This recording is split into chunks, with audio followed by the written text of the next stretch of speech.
maka sesungguhnya kami setelah menjadi pemenang pun, baik sebelum atau setelah menjadi, itu tidak mempunyai masalah yang krusial ya terhadap hubungan dengan kepartean ya, dengan semua partai. Bahkan setelah saya menjabat kepala daerah, Ibu Ketua Umum PDI Perjuangan Bu Mega itu 4 kali datang ke Kota Blitar untuk berziarah ya kepada Bapak beliau, Bung Karno ya. Bahkan setiap acara-acara terkait dengan Hall Bung Karno juga kami besarkan, kami ramaikan supaya semua anak bangsa ini ya mengenal Bung Karno lebih dekat, bagaimanapun kita bisa merdeka atas jasa beliau. Ketika saya sudah menjadi kepala daerah pun, ya saya harus bisa memfasilitasi semuanya, ya tanpa terkecuali. Dan saya tidak membeda-bedakan. Kami menekankan nanti membuat ya hal-hal yang meramaikan ya Blitar ini dengan beberapa event atau banyak event. CFD paling ramai di Jawa Timur itu Kota Blitar. Luar biasa. Sebelumnya belum ada. Bahkan peternakan itu, terutama telur ya, itu menjadi peternakan utama ya di Indonesia. Jadi populasi ayam petelur itu di sekitar Blitar Raya itu 30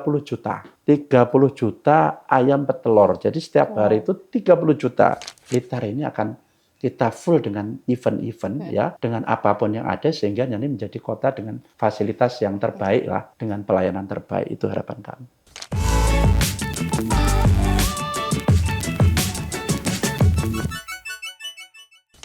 Halo Sobat Kompas.com, selamat datang di Nusa Raya. Kali ini bersama saya Jessica Manuela. Dan kita hari ini happy banget nih, ditemenin sama yang pastinya udah gak asing lagi. Ada Mas Ibin dari Wali Kota Blitar ya Mas? Blitar. Ya? Betul. Apa kabar Mas Ibin? Baik Mbak. Ini langsung Mas Ibin dari Blitar langsung ke sini demi kita nih Mas. Iya, baru mendarat tadi di Halim langsung ke sini untuk ikut wawancara. Wah, luar biasa ya. Di sela kesibukannya masih bisa menemukan waktu untuk berbincang-bincang bersama Jessica di sini ya Mas ya. Iya, terima kasih. Oke, Mas, ini saya sendiri penasaran banget sih Mas. Mau nanya-nanya sedikit, izin ya Mas ya? Ya, silakan Mbak. Oke, Kota Blitar itu Mas kan terkenal dengan ya merah banget gitu loh Mas ya. Iya. Ganteng banget ya. Ini gimana sih rahasianya sebenarnya kok Mas Ibin bisa menang gitu Mas pilkada pada tahun kemarin gitu Mas? Ya, terima kasih. Sebenarnya dalam istilah pilkada langsung ya, pemilihan yang dilakukan oleh masyarakat, memang suatu calon itu harus berkampanye ya di depan masyarakat, mengenalkan diri kepada masyarakat, meyakinkan kepada masyarakat bahwa dia mampu ya memenuhi harapan, keinginan, cita-cita masyarakat. Meyakinkan diri kepada masyarakat itu tidak gampang. Apalagi saya yang background-nya mungkin lama di perantauan. Jadi sejak tahun 2000 itu saya sudah tidak bersekolah di Blitar. Jadi saya di Blitar itu hanya sampai umur 16 tahun. Berikutnya saya merantau di luar kota ya untuk bersekolah. Dari Jombang, kemudian ke Jogja, kemudian bekerja di Jakarta, dan mungkin sangat jarang pulang ke Blitar. Maka dari itu yang pertama dilakukan adalah pengenalan kepada masyarakat. Setelah pengenalan kemudian meyakinkan masyarakat bahwa kami mampu ya menjadi kepala daerah di Kota Blitar. Itu yang paling penting. Jadi sesungguhnya dalam pemilihan langsung itu istilah partai politik itu mungkin sangat membantu, akan tapi lebih kepada ditekankan pengenalan masyarakat kepada suatu calon dan kemudian kepercayaan masyarakat terhadap suatu calon itu dalam hal kepemimpinan. Jadi personality calon itu lebih utama dalam pemilihan langsung. Itu yang kami lakukan. Jadi sebenarnya kami dalam pemilihan kepala daerah itu bukan head to head dengan partai ya, tapi melakukan head to head dengan calon. Ya seperti itu. Pengenalannya yang baik supaya bisa dapat trust-nya masyarakat gitu ya Mas ya. Iya, karena masyarakat itu walaupun bagaimanapun butuh ya pemimpin itu hadir. Ya, butuh calon itu hadir. Mereka pengen mengenal. Mereka pengen tahu visi, misi, program. Mereka butuh diyakinkan bahwa kandidat itu mampu menjalankan program-program pemerintahan, mampu menjalankan visi, misi pemerintahan, mampu memimpin mereka kepada pemerintah yang lebih baik ya, kepada mampu memenuhi harapan ya, keinginan, cita-cita. Karena masyarakat itu pengen kotanya maju daerahnya maju, daerahnya berkembang, itu harapan masyarakat. Jadi tidak semata-mata kemudian di dalam pemilihan itu mementingkan adalah kekuatan partai politik juga tidak. Tidak semata-mata kemudian kekuatan tentang pendanaan juga tidak. Tapi juga ada aspek ya, aspek mengetahui masyarakat terhadap visi misi program maupun personality seorang calon, seorang kandidat. Itu juga sangat mempengaruhi terhadap keterpilihan suatu kepala daerah. Seperti itu. Oke, siap Ya. Mas. Luar biasa. Yang saya tahu kan Mas Ibin ini juga dikenal sebagai tokoh GP Ansor gitu ya Mas Ya. ya. Pernah jadi wasekjen juga. Sekarang terus kemudian, masih wasekjen. Oh masih wasekjen Masih. juga. Kemudian sekarang memerintah di kota yang dikenal identik dengan ya Banteng tadi gitu Ya. Mas ya. Ya. Ada makam Bung Karno juga di Ya. Blitar gitu ya Mas ya. Izin. Bagaimana hubungan Mas Ibin dengan kawan-kawan di PDIP gitu Mas? Ya, saya kira saya berangkat dari niat ya. Dari niat bahwa kita mampu ya, mampu membawa perubahan, mampu menghadirkan pemerintah yang efektif, efisien, pemerintah yang profesional ya, untuk mensejahterakan masyarakat. Jadi untuk apa kita berkontestasi? Untuk apa kita menjadi seorang kepala daerah? Tentunya dalam rangka untuk mensejahterakan masyarakat. Itu yang paling penting. Dari niatan itu, maka sesungguhnya kami setelah menjadi pemenang pun, baik sebelum atau setelah menjadi, itu tidak mempunyai masalah yang krusial ya terhadap hubungan dengan kepartean ya, dengan semua partai. Bahkan setelah saya menjabat kepala daerah, Ibu Ketua Umum PDI Perjuangan Bu Mega itu 4 kali datang ke Kota Blitar untuk berziarah ya kepada Bapak beliau, Bung Karno ya. Dan saya sudah menyatakan bahwa saya ini adalah juru kunci ya, istilahnya juru kunci makam. Jadi saya rawat, ya saya fasilitasi ya semua siapapun ya tokoh yang hadir ke Kota Blitar, terutama ya Ibu Ketua Umum karena beliau putrinya Bung Karno, dan bahkan setiap acara-acara terkait dengan Hall Bung Karno juga kami besarkan, kami ramaikan supaya semua anak bangsa ini ya mengenal Bung Karno lebih dekat, bagaimanapun kita bisa merdeka atas jasa beliau. Maka dari itu ketika saya sudah menjadi kepala daerah pun ya saya harus bisa memfasilitasi semuanya ya tanpa terkecuali, dan saya tidak membeda-bedakan. Itu yang paling penting, sehingga saya menjaga hubungan kedekatan yang sama dengan semua partai politik, tak terkecuali dengan teman-teman PDI Perjuangan mungkin ya yang merah.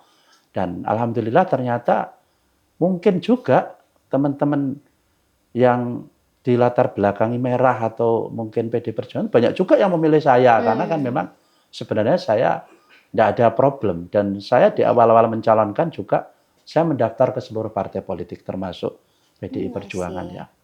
Ya karena itu syarat dari kontestasi bahwa kita mencari dukungan ya kepada semuanya, termasuk kepada PDI Perjuangan, seperti itu.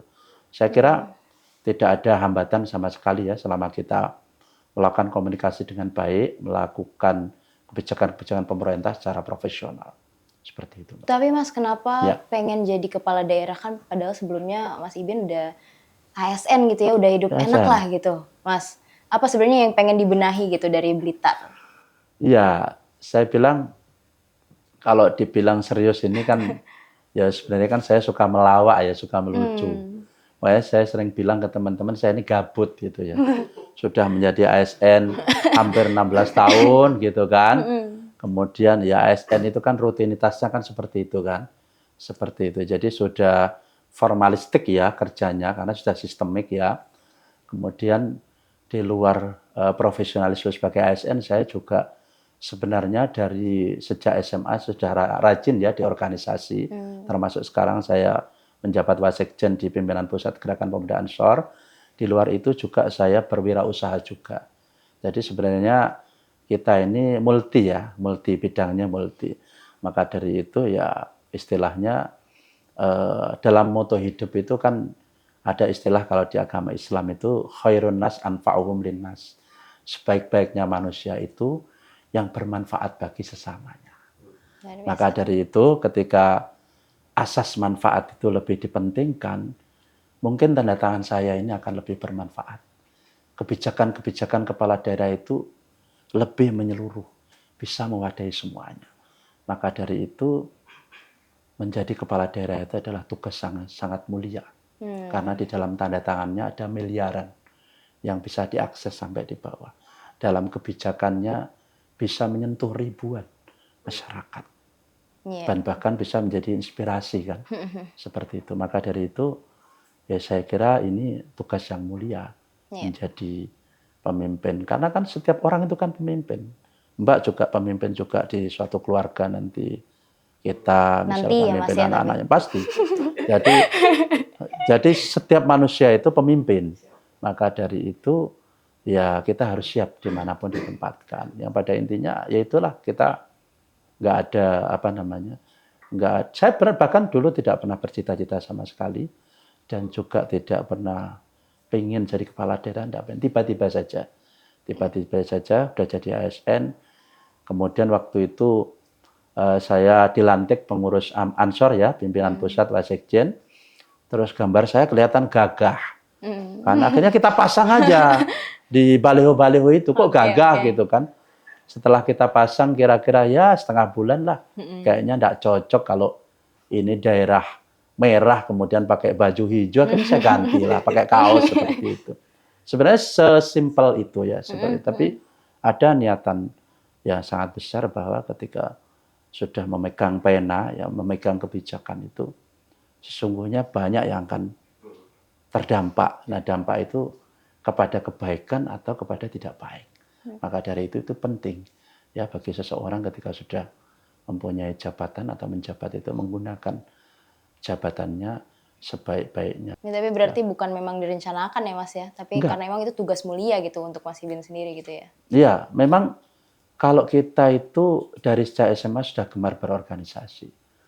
Jadi apa namanya, kalau Bung Karno dulu pernah bilang bahwa menjadi pemimpin itu menderita, itu harusnya dilakukan oleh seorang pemimpin. Dan sejak di organisasi pun kita, apalagi organisasi kemasyarakatan ya, saat itu kita mencari uang, mencari apa. Jadi sambil sekolah kita nyari-nyari pekerjaan atau nyari-nyari apa ya, nyari proposal atau apa itu untuk organisasi, bukan untuk makan. Bahkan kadang-kadang kita ngurusi organisasi itu sampai lapar. Nah, sesungguhnya pemimpin itu harus seperti itu. Nah, itu yang mungkin ya, yang mungkin susah ya, susah. Jadi ada lagi yang istilah kata lain itu seperti kata orang tua saya ya. Jadi seorang pemimpin juga harus punya pekerjaan yang dia di luar kepemimpinannya itu bisa dapat manfaat. Contohnya misalkan saya menjadi kepala daerah, tapi saya masih berdagang. Bukan nyambi, karena memang pekerjaan utama kita ini berdagang. Seperti itu. Dari berdagang itulah menurut teman-teman itu tidak menjadi pertanyaan dunia dan akhirat. Ya, karena perdagangan itu kan bisa ada dua, satu untung, satu rugi. Ya, tapi banyak untunglah daripada ruginya. Ini perdagangan murni. Nah, ini yang penting. Jadi seorang pemimpin juga harus mempunyai sumber-sumber pendapatan yang dipisahkan ya. Antara dari formal ya jabatannya sama yang mohon maaf ya, yang tidak ada hubungan sama jabatannya. Itu juga penting. Maka dari itu ya sebenarnya susah sekali ya, apalagi di zaman seperti ini sekarang menjadi seorang pemimpin itu. Dan pilkada hari ini juga seperti yang dilihat banyak orang ya. Ya sekarang juga ada isu-isu apa namanya merubah format ulang ya, pemilihan kepala daerah dan sebagainya. Jadi memang apa namanya harus terjadi apa namanya proses-proses di mana linear ya antara apa dalam proses-proses politik sampai kemudian apa namanya menjadi seorang pejabat publik atau pejabat politik itu harus sesuai. Kalau tidak sesuai maka ya susah sekali mengatur apa namanya kesesuaian ya antara politik atau orang-orang bilang biaya politik ya dengan apa namanya dengan ketika sudah menjadi pejabat publik atau pejabat politik seperti itu. Mas, mungkin kita geser sedikit ke potensi wisata yang ada di Blitar nih, Mas. Ya. Kan Blitar ini ya terkenalnya punya sejarah panjang gitu lah ya Mas ya. Ya, Mulai dari kota yang dianggap ngelahirin raja-raja di Jawa gitu ya. Terus juga proklamator kita Bung Karno gitu ya, Mas. Apakah artinya Blitar ini berpotensi banget gitu Mas untuk jadi kota wisata sejarah gitu? ya. Atau bakal dioptimalkan kah sama Mas Ibin atau strateginya seperti apa? Silakan. Iya, terkait dengan potensi pengembangan daerah ya,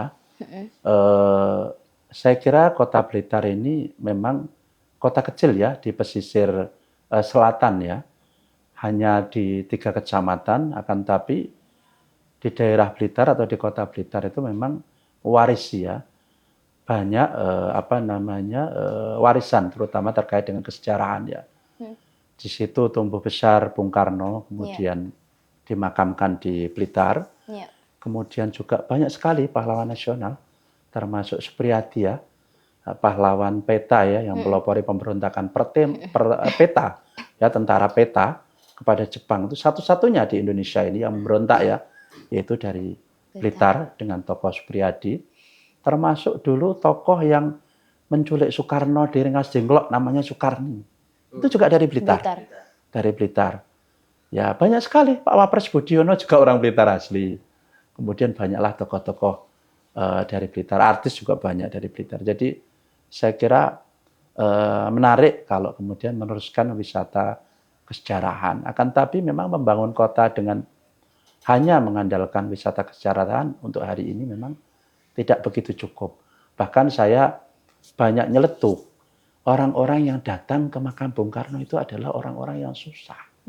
Mereka ke situ mau curhat, bukan mau wisata. Jadi sebenarnya wisata kesejarahan untuk mendatangkan PAD itu kecil sekali. Karena rata-rata orang kalau ke makam-makam wali, termasuk ke makam Bung Karno itu mau curhat, bukan mau belanja. Jadi ini berbeda dengan konsep wisata yang memang untuk PAD-nya, pendapatan asli daerahnya naik. Maka dari itu kami menekankan nanti membuat ya hal-hal yang meramaikan ya Blitar ini dengan beberapa event atau banyak event, kemudian membuat wisata baru dan kemudian membuat tata kelola ya pemerintahan yang mudah ya, mempermudah investasi, perdagangan dan banyak lagi ya. Hari ini saya juga sudah mengadakan event CFD ya, seperti di ibu kota Jakarta sudah 7 bulan kayaknya. CFD paling ramai di Jawa Timur ini Kota Blitar. Luar biasa. Sebelumnya belum ada. Ramai sekali setiap hari Minggu pagi itu lebih dari 10.000 ya orang berolahraga, kemudian mendatangi UMKM. Jadi ada tenan-tenan UMKM banyak sekali dan sudah menjadi event. Dan kami akan memperbanyak event-event supaya orang datang ke Blitar. Memang area selatan ini agak problem, Mbak. Problemnya karena begini. Dari zaman dulu, pembangunan di Pulau Jawa itu diarahkan ke wilayah utara. Karena kan pola transportasinya dari dulu ya, pakai kapal itu kan ke pesisir utara Jawa semua. Karena kan ombaknya nggak tinggi. Kalau selatan itu kan ombaknya tinggi. Maka dari itu dari sisi infrastruktur, selatan ini susah berkembang dan cenderung tertinggal. Karena memang pelabuhan tidak ada. Terus kemudian tol ya, sebagai akses utama, alhamdulillah belum ya. Belum sampai ke Kota Blitar ini kan. Apalagi bandara gitu kan. Makanya kemudian kita pemerintah daerah ini juga agak lumayan berat ya. Lumayan berat bagaimana mau menaikkan perekonomian seperti itu. Membuka investasi, perdagangan dan sebagainya. Padahal kalau Kota Blitar itu dari dulu itu memang ciri khasnya adalah kota perdagangan, jasa dan pariwisata.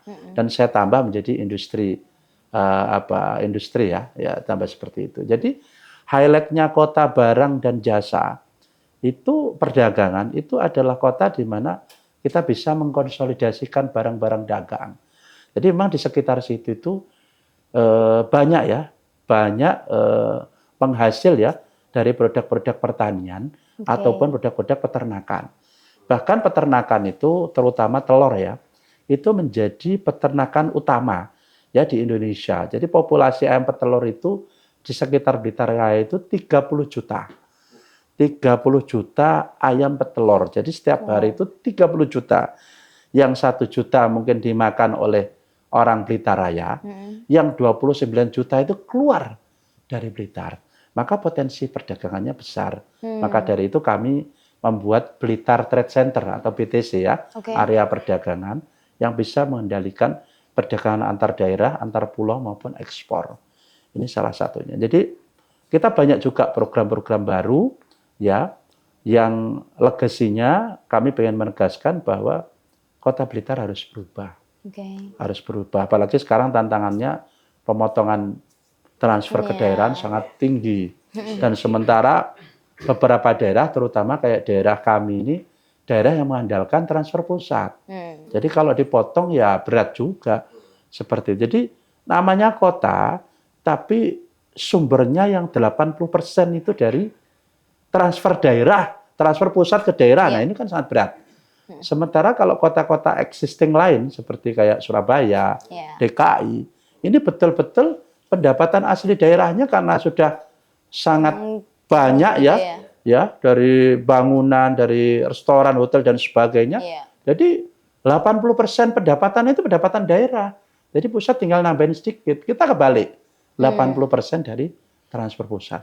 Nah, yang kayak gini ini kita butuh keseriusan tersendiri ya untuk menata kelola ya kota ini supaya menjadi sumber pendapatannya lumayan lah ya biar tidak mengandalkan dari pemerintah pusat seperti itu.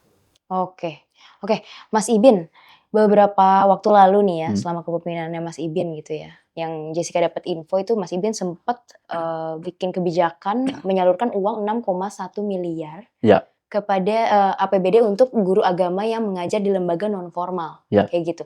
Ini sebenarnya ini tujuannya apa dan kenapa gitu Mas? Kenapa dikasih gitu? Dan emang benar guru-guru agama ini hidup kesulitan? Penasaran aja sih Mas ya. Ya, salah satu tugas pemerintah itu adalah mencerdaskan kehidupan bangsa ya. Jadi itu dalam Undang-Undang Dasar ya. Jadi proses mencerdaskan kehidupan berbangsa itu adalah salah satu tugas utama dari pemerintah.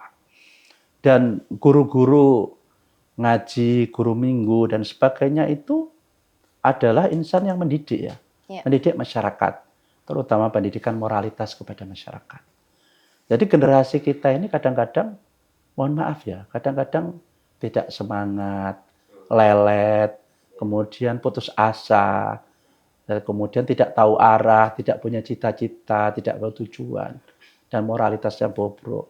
Itu salah satunya karena kita menganggap bahwa pendidikan non formal itu tidak penting, padahal itu sangat penting untuk membekali anak-anak kita supaya di kemudian hari mereka fokus kepada cita-cita. Fokus kepada generasi bangsa yang cerdas, selain itu generasi bangsa yang bermoral dan berkarakter. Nah, maka dari itu, ketika pendidikan non formal tidak mendapat biaya yang sangat kurang ya, dan bahkan biayanya mandiri ya, pemerintah memfasilitasi. Paling tidak fasilitasi dengan memberikan honor ya, yang kecil sekali untuk para guru-guru kita pendidikan non formal, guru ngaji, guru minggu dan sebagainya. Itu sebagai bukti kita ya tanggung jawab kita lah bahwa pendidikan moral, pendidikan mencerdaskan diri bangsa itu adalah bagian daripada kewajiban pemerintah.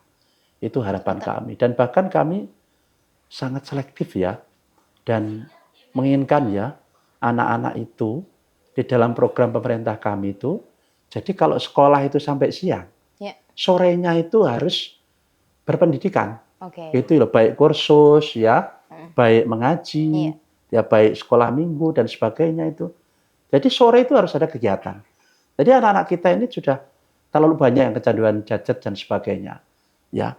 Jadi lupakan. Maka dari itu yang paling gampang itu adalah di sekolah. Selesai sekolah itu dia biar tidak banyak main, tapi selesai sekolah itu diminta lagi untuk berpendidikan lagi, baik di kursus, ngaji dan sebagainya supaya supaya mereka berkegiatan. Nah itu kami juga mengeluarkan kebijakan itu. Jadi selain memfasilitasi guru-guru, kami juga mengeluarkan kebijakan anak-anak setelah berpendidikan formal di sekolah pagi, nah sorenya atau malamnya wajib mengikuti kursus, bimbel maupun kemudian ngaji dan sebagainya seperti itu. Tapi dengan manfaat yang diberikan, Mas, itu apakah benar semuanya hidup dalam kesulitan gitu, Mas? Guru-gurunya. Kalau hidup dalam kesulitan ya termasuk kemiskinan ya di Kota Blitar ini cukup lumayan ya, Oke. lumayan. Kalau rata-rata nasional nggak terlalu tinggi, tapi kalau tingkat kota lumayan ya di Jawa Oke. Timur lumayan agak tinggi. Dan memang perekonomian di sana itu kurang begitu bagus ya. Salah satunya memang ya akses itu tadi yang saya sebutkan. Dan mereka biasanya ya mengandalkan apa namanya pendapatan itu dari kalau kursus les itu kan juga sama iya, ya iya, iya. dari siswa ya, Private gitu ya, Mas, private ya? seperti itu. Kalau ngaji juga sama kan, mereka mengandalkan mungkin dia kasih apa SPP ya, SPP itu kecil sekali, kadang cuma 5.000, Oke. kadang cuma 10.000 sebulan, jadi sangat kecil sekali. Dan itu untuk operasional aja kadang-kadang kurang. Maka dari itu pemerintah hanya membantu apa namanya honornya lah. Itu pun kecil. Cuma 200 ya, 250 ya setiap bulan. Kecil sekali. Kecil sekali itu hanya sebagai apresiasi, saya kira seperti itu. Dan penghargaan kepada guru-guru. Oke, luar Ya. biasa. Mas, ini info yang Jessica dapat lagi ya, Mas. Iya. Izin. Iya. Waduh, belum lama ini kan Mas Iya. Ibin kan kayaknya ada konflik nih, Mas, dengan Oh iya, konflik apa sih? Mbak Elim, dengan Mbak Oh Elim. alah. Tentang yang mutasi ASN itu loh, Mas. Iya, Ya, iya, iya, Blitar. iya. Ini kalau Ya. dari ini kalau sempet konflik gini nih, Mas, gimana kira-kira supaya masyarakat tetap bisa ya trust bahwa pemerintah Blitar bisa berjalan dengan optimal gitu. Iya. Mas. Gimana, Mas? Izin ya, Mas ya. Iya. Aduh, ini siapa sih yang bikin pertanyaannya? Aduh. Lah iya, pertanyaan kok konflik ini gimana? Ya, jadi begini. Jadi sebenarnya itu apa namanya? Mungkin netizen mungkin ya. Ya. Netizen. Jadi tata kelola pemerintahan itu dilakukan berdasarkan peraturan perundang-undangan. Jadi menjadi kepala daerah, menjadi wakil kepala daerah itu sudah termaktub ya di peraturan perundang-undangan. Misalkan di Undang-Undang 23 ya tahun 2014 tentang pemerintah daerah ya di pasal 65 kalau nggak salah ya sama pasal 66 ya itu ada tugas dan kewenangan ya kepala daerah dan wakil kepala daerah. Di pasal 65 itu kepala daerah itu mempunyai tugas, demikian juga mempunyai wewenang. Ya. Namun di pasal 66 wakil kepala daerah itu hanya mempunyai tugas. Dan tugasnya apa? Salah satunya adalah membantu ya terselenggaranya membantu kepala daerah dalam melaksanakan tugas-tugas. Terus kemudian ada juga kalau nggak salah tugasnya itu memberikan saran ya, saran kepada kepala daerah.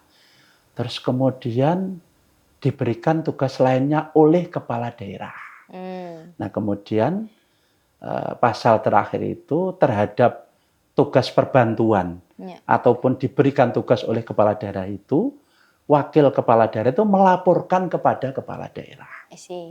Seperti itu. Jadi itu di undang-undang seperti itu. Maka dari itu sebenarnya ketika kita semua melaksanakan tugas kewajiban ya sesuai dengan peraturan perundang-undangan, saya kira tidak ada yang perlu diperdebatkan dan tidak ada yang perlu dianggap konflik itu. Saya kira kita menyelenggarakan pemerintah dengan profesional. Baiklah. Jadi tidak boleh baper. Ya, jadi hari ini memang musim sih. Jadi musim baper, musim baper. Musim baper. Baper itu jadi gini, ada kepala daerah, ada wakil kepala daerah curhat ke publik. Nah, itu baper. Saya kira dalam tata kelola pemerintahan itu harusnya tidak terjadi. Jadi sepanjang tugas-tugasnya sesuai dengan peraturan perundang-undangan, dilaksanakan sebagaimana peraturan perundang-undangan, maka selain itu ya saya kira tidak perlu ya karena bukan tugasnya, apalagi bukan wewenangnya. Oke. Jadi kita anggap kita melakukan profesional, bagaimana caranya kita memajukan Kota Blitar seperti itu. Oke, baik, Mas. Ya. Kan masih ada 4 tahun lagi, Mas. Hah? Masih ada 4 tahun lagi kan, Mas ya? Iya. Apa Mas? Masih lama ya? Masih lama. Masih lama. Masih lama jujur. Ya, ya. Apa Mas legasinya yang ya ingin ditinggalkan gitu untuk Kota Blitar? Ya, saya kira legasinya lumayan banyak ya. Saya ini kan pernah di birokrasi dan saya keluar ya dari birokrasi, tidak pensiun ya saya. Oke, keluar Saya tidak ya. pensiun, saya keluar dari birokrasi nggak pensiun ya untuk mencalonkan kepala daerah.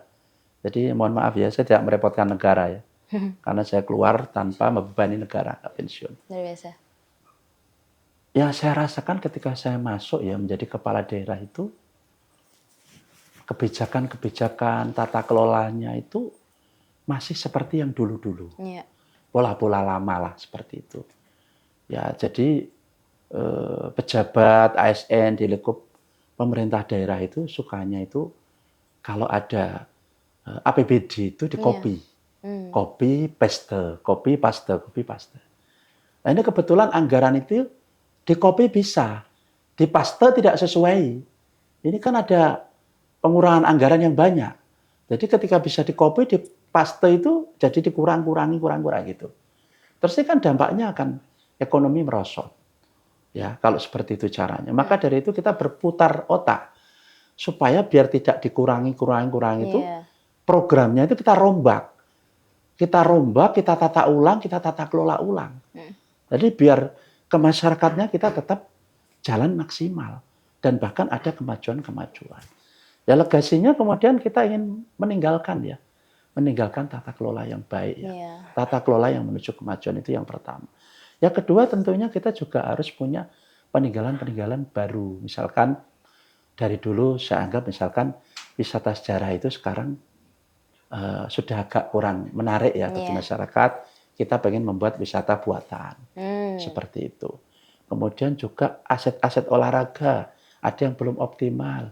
Kita optimalkan, kita membuat sirkuit. Seperti itu. Terus kemudian karena namanya kota perdagangan, area perdagangannya ternyata banyak pedagang eceran. Ya, bukan perdagangan besar. Makanya kita buat area perdagangan berupa PTC, perdagangan besar. Terus kemudian pengelolaan sampah yang menjadi problem utama. Ya, betul. Kita mau selesaikan dengan tata kelola pengelolaan sampah yang bisa bersih ya, bisa terkelola semua. Jadi nanti tidak ada sampah, adanya sudah semua terkelola. Seperti itu. Terus kemudian masih banyak lagi tata kota kita yang ternyata juga agak semrawut. Terus kemudian masih banyak juga kadang-kadang genangan air ya, kalau di musim hujan dan sebagainya. Betul, terus kemudian juga ketertiban di kota ya, mulai parkir dan sebagainya menjadi problem. Karena bagaimanapun saya pengen menjual kota Blitar itu menjadi kota yang sangat nyaman, aman, indah, yang orang berkunjung ke situ itu senang. Suatu ketika awal-awal saya dilantik ada problem, Mbak. Problemnya itu para pengusaha hotel karena pemerintah tahu melakukan efisiensi protes. Mas Ibin, ini hotel jadi sepi dong, pemerintah tidak pernah pakai karena efisiensi. Itu kan tenang aja Pak. Bapak nanti kita bikinkan program supaya okupasi hotel naik tinggi. Apa itu programnya? Begini aja Pak. Saya pengen fasilitasi pernikahan. Ada di sana itu namanya kencan say. Jadi yang belum punya jodoh itu kita fasilitasi untuk bertemu jodohnya. Saya boleh Pak? Boleh ikut nanti. Bisa jadi brand ambassador. Habis itu Mbak, kalau sudah ketemu jodohnya, menikahnya diantar oleh wali kota, pakai mobilnya wali kota. Luar biasa. Mobil AG1 itu. Yaitu untuk menghantar pernikahan. Setelah itu bulan madunya gratis, sudah difasilitasi hotel. Tadi karena hotel pengen rame kan? Nah, tapi saya minta gratis. Karena peristiwa yang paling menyenangkan itu adalah pernikahan. Dan yang paling menyenangkan lagi bulan madu. Baik. Ketika bulan madu berada di hotel tersebut, ya pasti nanti seumur hidup kembali ke hotel itu lagi. Dan bahkan kalau enak, karena sehari fasilitasnya, nambah hari. Betul. Nah, kalau pengen rame-rame keluarganya mau ikut bulan madu, nginep di hotel juga. Nah, maka dari itu hotel sekarang di Kota Blitar rame, Mbak. Rame sekali. Jadi kita fasilitasi seperti itu. Jadi kita memang harus kreatif ya. agar bisa meramaikan, memajukan. Nanti kan itu juga kembali lagi pendapatan daerah ya. Karena kan nanti ada pajaknya, retribusinya, termasuk pajak restorannya juga ada. Jadi itu yang kami inginkan bahwa Blitar ini akan kita full dengan event-event ya, dengan apapun yang ada sehingga nanti menjadi kota dengan fasilitas yang terbaik lah, dengan pelayanan terbaik, itu harapan kami. Daftarnya gimana Pak? Ada, langsung. Webnya ada ya, ada di langsung Kencansai itu ya. Nah itu termasuk ya, hantaran pernikahan ada seperti itu.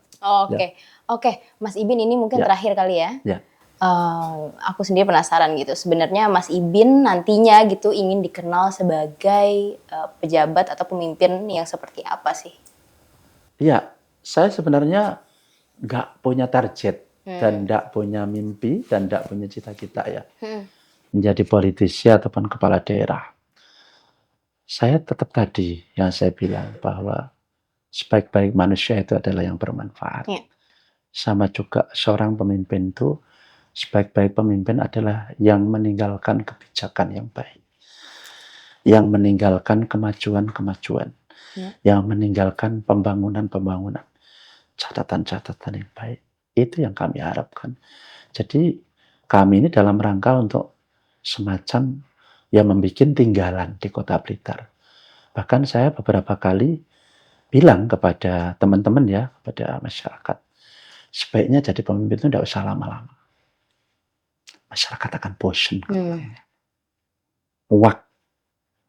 Itu.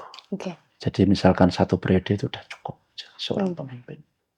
Itu yang harus dilakukan. Tapi bagaimana selama menjabat itu ada tinggalan-tinggalan yang baik pada masyarakat, ada tata kelola sistem yang ditinggalkan yang baik, ada pembangunan-pembangunan yang baik, ada harapan, keinginan, cita-cita untuk masa depan, itu yang paling penting. Hari ini program yang utama di Kota Blitar itu pendidikan.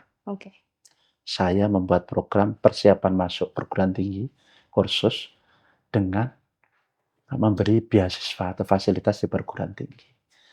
Karena fase terpenting untuk pembangunan sumber daya manusia itu adalah di saat mereka sekolah menengah atas sederajat dan dia di kuliah. Maka di saat itulah tidak boleh gagal generasi kita. Nah kami membuat program salah satunya itu. Dan visi misi Kota Blitar itu, Kota Blitar maju, sehat, sejahtera, menuju kota masa depan. Kami siapkan masa depan. Jadi kami menjadi pemimpin yang tidak terlalu lama harapan kami untuk menyiapkan masa depan. Jadi kalau dalam istilah kami di Ansor itu Mbak, bekerjalah untuk duniamu seolah-olah engkau hidup selamanya. Jadi kalau bekerja itu semangat, ya karena hidupnya selamanya. Tapi kalau bekerja untuk akhiratmu, seolah-olah engkau mati besok. Jadi ketika besok kita mati, maka kita bekerja keraslah. Lah besok mati, sekarang harus bekerja keras. Maka sebaiknya itu yang harus kita lakukan kalau kita menjadi pemimpin. Jadi bekerja supaya cepat selesai. Kalau besok kita mati, kita sudah punya tinggalan. Ya, itu legacy yang baik-baik ya Mas. Seperti itu, yang baik-baik. Oke, luar biasa. Mas, terima kasih banget nih. Sama-sama, udah ditemenin ngobrol. Udah berapa menit ini ya? Udah banyak. Terima kasih banyak ya Mas ya. Siap, udah sama-sama, ditemenin ngobrol di Nusaraya. Padahal di sela-sela kesibukannya Mas Ibin juga Siap, pastinya kan padat banget ya. Terima kasih. Terima kasih banyak Mas sekali lagi. Terima kasih. Oke, sahabat Kompas.com, terima kasih sudah menyaksikan Nusaraya bersama saya Jessica Manuela. Salam Nusaraya, salam Bhinneka Indonesia Raya.